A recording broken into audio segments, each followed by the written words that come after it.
Welcome to New York's #2 sports show. Yankees get a very, very important series win against the Toronto Blue Jays. Did not look good at first. Cam Schlittler struggled in game one, didn't make it out of the second inning, but yet the Yankees were able to find a way to win games 2 and 3 against the Blue Jays, and now sit 2 games behind Toronto with 19 games to go. Now, it's a little bit misleading. In reality, they need to make 3 games up on Toronto because the Blue Jays won the season series, which ends up being 8-5. Yankees won both series at home against the Blue Jays, winning 2 out of 3 in both of those series. But in Toronto, really struggled, and the Yankees went a combined 1-6 in those 7 games, and it just speaks to again the importance of the Yankees being able to play at home and by winning the division and what that'll do is that'll likely get the Yankees a bye, and it could even get them the #1 seed in the American League. Like that will give the Yankees as much rope as possible in terms of getting a bye into the DS, but also home games. So all this does is make things very, very interesting as the Yankees are still in the tough stretch. Halfway through it, win 2 out of 3 against the Astros, win 2 out of 3 against the Blue Jays, and now have 3 more with the Tigers to finish up the homestand, and then they'll go to 3 at Boston, and that's never easy. So we'll talk about those series, more specifically the Detroit one, since that's the one coming up here. But you know, it's going to be interesting to see what happens, and it's close. I mean, look, like the Yankees are really right in between the Blue Jays and Red Sox right now. Yankees are again 2 to 3 games behind the Blue Jays. And really with the Red Sox, because the Red Sox have the tiebreaker on the Yankees, they're really in essence like 1 to 2 games ahead of Boston. So uh, it's going to be a very interesting final 3 weeks of the season. But if the Yankees can find a way to maybe go 4-2, in these Tigers and Red Sox games, it really does set them up um, to hopefully take advantage of the lesser opponents on their schedule with at that point 2 weeks to go. So let's go into it. Um, and like I said, game one was not good for the Yankees. Cam Schlittler, who, going into this series, I think that there was a lot of thought and hope that, if you look at the top 3 in this rotation, right, looking at whether it be a wild card series, just in general, that Cam Schlittler, and still, and he may still well be, but that he was, number 3 behind Max Fried and Carlos Rodon. Well, now, it's something that I think that you need to reevaluate a little bit. It was a struggle for Schlittler, who was just not able to put away these Blue Jays hitters, and they're pesky. The Toronto Blue Jays have a team that hits for a high batting average. They don't strike out a lot at all, and that's not easy. And Cam Schlittler found it out the hard way, so he loses to go to 2-3. 1 2/3 innings, 5 hits, 4 runs, 2 walks, and 2 strikeouts. And here's the thing: he threw 66 pitches in not even 2 innings. Like that's kind of the scary thing is the amount of pitches that he threw. He threw, I think, 40 pitches in that first inning alone. So, for him, it's not a major cause for concern, but I think that look like Luis Hill, and it wasn't really pretty at all in game 2, but the results were there. And there's just a lot of competition for that number 3 spot. And I felt like Cam coming into this game had the inside track on it. Now I'm not as sure. For the Blue Jays, Kevin Gausman pitched very, very well. Uh, he went 8 innings, 4 hits, 1 run, 1 walk, 5 strikeouts. The win gets into 9 and 10. And it does help when you can give your starting pitcher a cushion. And, the Yankees, as much as they've been more resilient lately, on the whole this season, when they do, and I don't know if the stats totally back this up, but I think that they might. Like when the Yankees go down early by multiple runs, they don't tend to have that great comeback ability, and it just felt like right away. And the Yankees are coming off of what was a like I had said last episode, a drama-filled Astros series, and apparently they got back into New York late. So, not trying to make excuses, just kind of giving what happened. Like there may have been a little bit of that going on where they're coming back and to New York, and maybe there was a little bit of effect in game one. Um, but what was really interesting was that Aaron Judge made his first start in right field in a long time. Since what was it, late July? I think it might have been. Um, and it was apparent that like he can't really throw. Like he did make a decent throw in game three, game one. Like we'll talk about it, but teams are gonna definitely like test the arm because I don't know what the plan is here. And Judge, I don't think is gonna play like every game and right. Like game two, he was DH. And Giancarlo Stanton was actually out of the starting lineup in game two. So I think with Judge, it's going to be a little bit touch and go, and I think that most nights will be in right as long as he's feeling okay. But it's not a situation you feel great about. But just the fact that he was out there, I guess, in and of itself is a good thing. But it's not the Aaron Judge out there that we're used to. Although he did make a really nice catch in Game Three, so um, you hope it kind of gets better as time goes on. Um, as far as the lineup goes in Game One, Anthony Volpe did not start game one. And that kind of made sense, even though with the Yankees, you never know what the hell they're going to do. But Jose Caballero had really good career numbers against Gosman. And on the flip side, Volpe had really bad numbers against Kevin Gosman. So it kind of made sense that they decided to go in this direction. And it really doesn't make a difference as far as the end result, as the Yankees got beat pretty handily. Paul Goldschmidt made his one and only start of the series. Seems like the bone bruise for him in his, I think it was his left knee, one of his knees. I think maybe his left knee.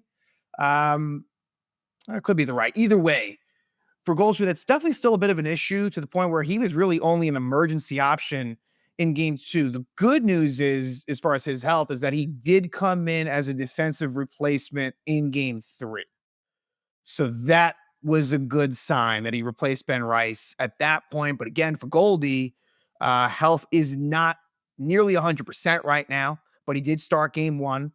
Um, and then that was pretty much it as far as like anything that stood out. Like Austin Wells was actually like Jersey night for Austin Wells promotion, but he actually didn't play in game one. But I do think that the Yankees' best lineup these days against righties has Austin Wells catching and Ben Rice at first. Even though Rice at first defensively has definitely not been the most fun experience of late. So anyway, first inning, Schlittler had to work. Like the Blue Jays were definitely making him work. But he got the first two outs and he actually got them via the strikeout. So things were kind of looking good. But then it all turns. Vlad Guerrero Jr., two-out single, and then Bo Bichette with an RBI double to give Toronto 1-0 lead. There was a single for Dalton Varsho. He stole second. Alejandro Kirk walks, and it's bases loaded and two out. And so as bad as everything was, as much as Cam Schlittler's pitch count was going up and up and up, there was still an opportunity for the Yankees to come out of this inning only down 1-0.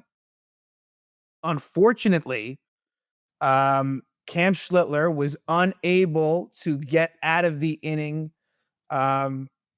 at it just being 1-0 as Nathan Lucas is able to get a two-run single to make it 3-0 Blue Jays. And again, these at-bats were deep, grindy, and difficult for Schlittler. And on this two-run single by Nathan Lucas is a play where Aaron Judge kind of just throws it in to Chisholm, where he might have had a chance to get Varsho out at the plate. But so that was a bit alarming to see that, where like, there was just no attempt at all. Made it 3-0. And then at the top of the second, things were not much better for Schlittler. There was a play within the middle of this that Cody Bellinger probably could have made on a Vlad Guerrero base hit. It was hit hard, and we're kind of spoiled with Cody, and there's a lot more good. Cody Bellinger, there's a lot of positives that come from him in the next couple of games, but one that he could have caught, and ultimately it leads to a Bo Bichette sac fly to make it 4-0. Who ends up doing yeoman's work is Ryan Yarbrough. He was fantastic.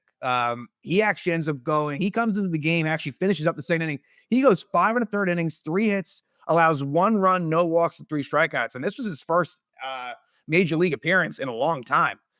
So for him to do that and really kind of put the bullpen in a decent spot, all while the same keeping the Yankees in the game as much as he could, was a really good job by him. And he's someone that I think that you can do worse. Like if you kind of needed someone to come in the middle of the game, fifth or sixth inning, and maybe there's a lefty lane. Like I don't totally mind the idea of Yarborough being in there. Um, he's crafty. So the Yankees' one run comes in the second inning, and it's Giancarlo Stanton hitting his 19th home run of the year to make it 4-1. Stanton was really the one and only offensive catalyst in this game. He was the only one that had 2 hits. He looked pretty good up there. Didn't really have much to show for.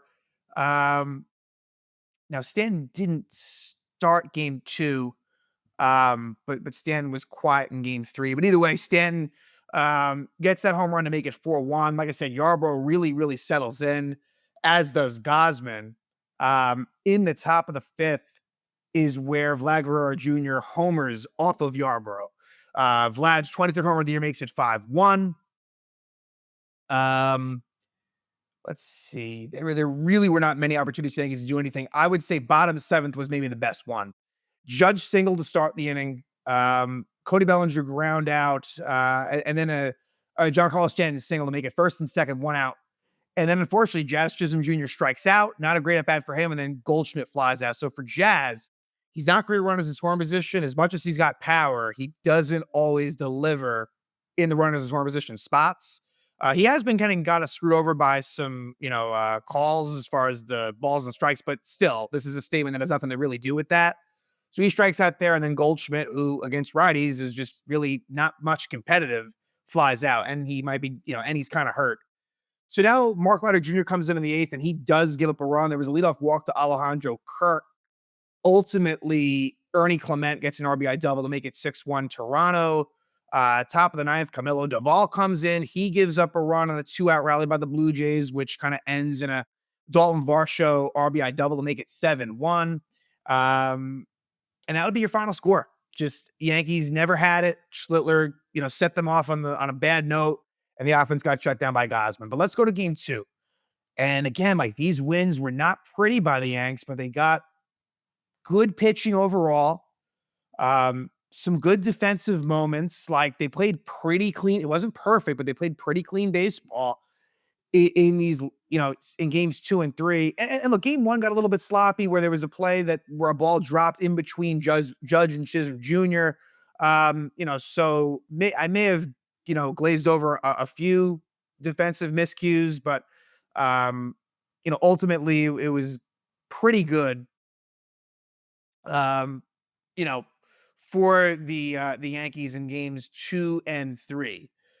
So what ends up happening in game 2 is Luis Hill pitches great. Luis Hill wins to go to 3-1, 6 innings, 3 hits, 1 run, 4 walks, 1 strikeout. So, right, you look at that, and that isn't good. 4 walks, 1 strikeout is not good. And maybe it is a precursor to not so good things for Hill, but like after that really bad Marlins start, ever since then, he has kept the Yankees in games in spite of the fact that he has not looked so good. Like the strikeout stuff hasn't really fully been there. The walks have always been kind of an issue for Heel. Um, and so, he's able to navigate his way through a tough Toronto lineup. For the Blue Jays, it was Chris Bassett who picks up the loss. He pitched well. Doesn't really go too deep into the game. And in part, I believe that was rain delay related. He may have gone a little bit further, but he goes 5 innings, picks up the loss, go to 11-8, 3 hits, 2 runs. Neither of those runs were earned. 3 walks and 3 strikeouts. So the Yankee lineup, Judge back to DH in game 2. Stanton was not in the lineup in this one. Volpe back in there. Austin Wells back in there. Goldschmidt out. And Jason Dominguez getting the rare start. And so he'd be out there in left field and actually, comes up with a pretty big hit. And kind of speaking of that, let's go to the bottom of the second inning, where after a Cody Bellinger leadoff walk, Jazz reaches on an error by Vlad. That was huge. That's where these miscues and mistakes are gigantic. And in this case, the Yankees are the ones that benefit from it. Is if Vlad comes up with this, he's at least getting 1 out. Maybe, a double play probably would have been difficult. Like he would have really had to have turned that quickly, but I think he's at least getting 1 out there. So now it becomes first and third, no out, because the ball actually ends up going into the outfield. So we go to first and third, no out, and Jason Dominguez gets an RBI single to make it 1-0 Yankees. So Dominguez, who's really not played much, and when he's been in there, hasn't done a whole lot. Big RBI single there. Anthony Volpe then does strike out. And so for Anthony Volpe, he did get one hit that was meaningful in game two. Other than that, was legitimately bad, legitimately awful. But Austin Wells, the sac fly machine, gets it done twice in this game. And the first time he does it is in the second inning. Actually got robbed of a hit by Addison Barger. But at this point, it was Austin Wells' 10th sac fly of the season, makes it 2-0 Yanks. And then in the top of the fourth, and look, like there were opportunities for the Yankees to maybe score a little bit more off of Chris Bassett, but didn't happen in the third. In the fourth, a couple of walks get the best of Heel. Bichette walk, Varsho walk. Then a ground up by Lucas makes it first and third, one out. And then Isaiah Kiner-Falefa is able to get an RBI ground out on a double play possibility that I'll put more of the blame on Jazz. I think could Volpe have played it better? Maybe. But Jazz kind of is not able to get the ball out of his glove clean, and Kiner-Falefa beats it out to make it 2-1. Bottom of the fifth, you get a close call where Cody Bellinger almost reached at first base, which would have led to a run. However, on review, and it was correctly overturned, Guerrero was able to get the glove on Bellinger's cleat. So with that, the game still remained 2-1 Yankees. And you knew that there was a bad weather forecast that was coming. And at the top of the sixth, it all kind of comes together where the weather is really, the rain's picking up. And with two out and Luis Hill near the end of the line anyway, Nathan Lucas gets a single to Cody Bellinger and right, who absolutely throws a cannon to Austin Wells, and they get Bo Bichette out at the plate. That was huge. So the Yankees keep the lead as the tarp then comes out on the field. Great play by Bellinger. Obviously, if Judge was out there, like, he was going to be safe. And even Stanton as well, I'd say. Good chance he's safe. Great play by Cody Bellinger. Nice tag by Austin Wells. And unfortunately for Bo Bichette, he bangs knees with Wells. He would finish game two, but he did not play in game three. So something to keep an eye out for Toronto. Get a good sign that he was able to still finish game two, but he definitely was in some pain. So we come out of the rain delay, and Louis Varland, who has struggled since being acquired from the Minnesota Twins, he comes in and he gives up a run. And actually, and this includes Jazz getting caught stealing at second after leadoff single. But then after that, Dominguez walks, and then Anthony Volpe with a double, opposite field double. So the one offensive contribution is made by Anthony Volpe here. And then they bring on the lefty Brendan Little to face Austin Wells, who gets another sac fly. So Austin Wells' 11th sac fly of the season, tied for the major league lead with Geraldo Perdomo of the Diamondbacks. And so Austin Wells has the American League lead by himself in sac flies, makes it 3-1. And then in the seventh is when the bullpen comes on for Heel. And at this point, they bring on Caballero to take Dominguez's spot in the outfield. They move Bellinger from right to left. Caballero goes into right field. And at this point, it would be Luke Weaver on. And Weaver has not looked great lately. And that would kind of be the case again here. Kiner-Falefa leadoff double. And then he is able to get Jimenez and Heineman out on flyouts, and then he's out of the game. But Luke Weaver, it's been a bit of a struggle. Like, look, he's still in that circle of trust, but he hasn't been great. And then speaking of someone who is really ascending into a top-tier position in this bullpen is Fernando Cruz. Now, he does walk George Springer to start out, which is dangerous because Cruz isn't as effective against lefties, and Addison Barger luckily grounds out to first. So the inning is over. And then Cruz comes back out for the eighth. It's a Vlad single to start the inning, but then he strikes out Cruz, that is, Bichette, and gets Varsho to fly out. So ultimately, 3 outs made by Fernando Cruz, and he's done a very, very good job for the Yankees since returning from the injured list, and just overall this season. He's done a lot more good than bad. David Bednar comes in for the 4-out save. There was a wild pitch that moved Vlad over to second, but then he gets Nathan Lucas to strike out looking. And then at the top of the ninth, it's a 1-2-3 inning for Bednar. And so overall, 4-out save for Bednar, his 21st save of the season when you combine it between the Pirates and the Yankees. And it's a 4-out save with 3 strikeouts for David Bednar. So a nice job by him. And the Yankees win what kind of felt like 2 games in one, with the rain delay kind of being split right in the middle there. But the Yankees find a way to win 3-1. Now we go to the rubber match. And the Yankees, this was a must-win game as far as the American League East was concerned, because With the Yankees winning the game, the Yankees, they're in that 2 to 3 game range. If they had lost, it would have been 4 to 5 games with 19 left. I just don't know that they would have been able to pull it off. This feels a lot more doable. And Max Fried, he struggled in game three a little bit, but he's able to pick up the win and really finished out strong. He goes 7 innings. He's 16-5 now, so he ties Rodon for 16 wins. 7 innings, 6 hits, 3 runs, 1 walk, 4 strikeouts. It wasn't amazing, but what I like from Fried was that he was able to kind of lock in for the last 4 innings or so to help give the Yankees the win. For the Blue Jays, um, they went with the veteran Max Scherzer, and for Scherzer, he loses to go to 5-3. He goes 4 1/3 innings, 3 hits, 4 runs, 4 walks, and 8 strikeouts for Scherzer. So not a great outing for him. And it started out rough as well in the first. Um, this lineup had Giancarlo Stanton back in it. It had Aaron Judge back and right. And Paul Goldschmidt would again remain on the bench, and Dominguez back on the bench too. So in the first inning, it would be Ben Rice with a huge 3-run homer. And Ben Rice quietly lately been a little bit cold, but it's been a great season for Ben. Works a real nice at bat. And the Yankees had a tell on Scherzer. Judge, like at second base. And look, the Yankees are good at that. And, Schneider kind of was upset about it to the game, but hey, nothing illegal about it. Ben Rice did lit a 3-run homer to give the Yankees 3-0 lead early, but then Fried didn't do such a good job, as it's a leadoff walk for Kirk in the second. Ernie Clement doubles, and ultimately, with 1 out, Kiner Falefa RBI single, and then a Nathan Lucas sac fly to make it 3-2. Then at the top of the third, the Blue Jays tie it up. A double by George Springer, an error by Anthony Volpe, which is just a bad job by Volpe, not being aggressive, laying back too far. But also, Ben Rice probably should have still been able to keep his foot on the bag. He was unable to do so. And so now it is first and second, no out, and Vlad Guerrero Jr. with an RBI double. So now it's 3-3, second and third, no out, and the top of third. So this is looking really bad. But then it gets a lot better as Alejandro Kirk grounds out, Ernie Clement lines out, and Ty France grounds out. So a great job by Fried to keep it at 3-3.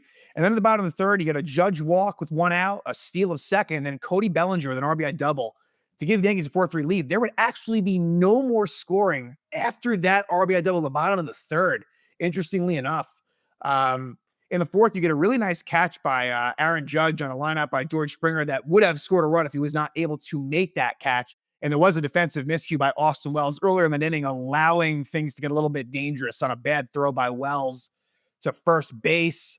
A nice double play turn by Ryan McMahon, who's just been excellent defensively as advertised. He gets Alejandro Kirk on that double play in the fifth inning. And just the fact that Fried goes 1, 2, 3 in the sixth and the seventh was huge. We go to the top of the eighth. Devin Williams comes on, and that was scary. I mean, Fernando Cruz and Luke Weaver were both, I believe, unavailable. More importantly, Cruz, though, because I think Cruz has overtaken Williams as that, seventh, eighth inning righty lane guy. And Devin Williams, he probably still finds himself in the top 4 among the righties. Bednar, in no order. Bednar, Cruz, Weaver, and Williams does probably slot in on more of the top half. He just is. And that speaks more to the struggles of Doval, Leiter Jr., so on and so forth. But Devin Williams, it starts out bad. It's a single for Barger on a play that Jazz maybe could have made, and then Barger's still second. However, Devin Williams is able to get Vlad Guerrero Jr. to strike out, Alejandro Kirk to ground out. Ernie Clement works out a nice walk. And then it would be Ty France grounding out. So Devin Williams, I mean, it got scary, but he's able to get the job done, which was really important. And then we go to the top of ninth. David Bednar, who had pitched the day before, he is able to get Varsho to fly out. Nathan Lucas gets a 1-out single. But then Austin Wells comes up huge as he guns out Lucas at second, caught stealing. A really nice throw by Wells, nice tag by Jazz. And then Miles Straw grounds out to McMahon to end the game, and the Yankees find a way to win 4-3. Blue Jays lead is 2. Yankees need to gain 3 games of the Blue Jays, with both teams having 19 games left in the season.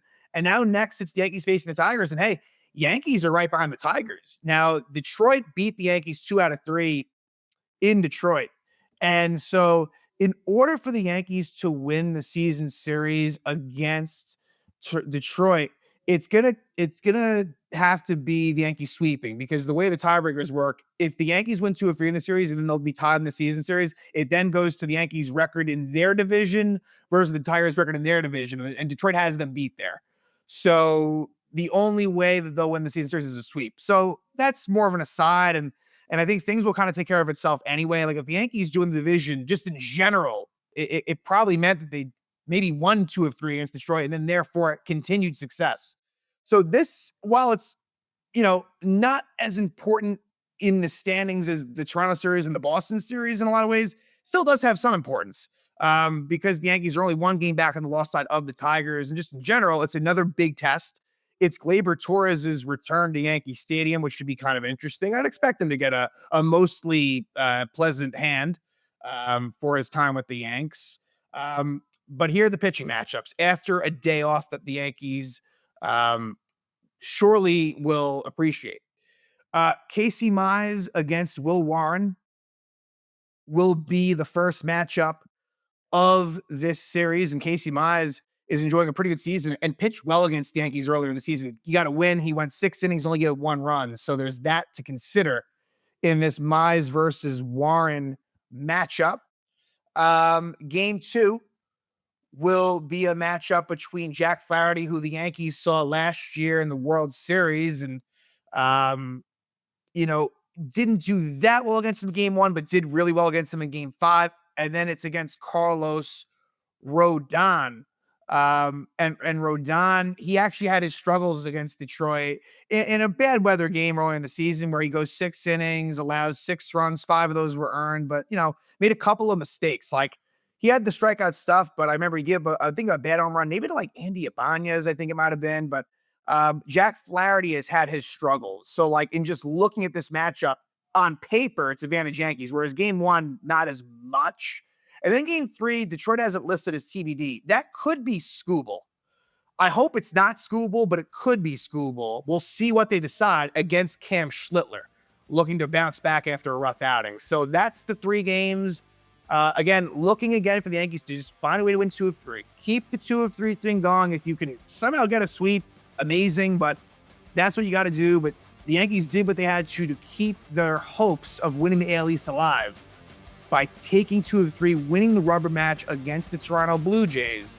And now they are 2 games back of Toronto, needing to gain 3 games on them in the last 19 games of the season. And now the Yankees will finish up their homestand against the Detroit Tigers.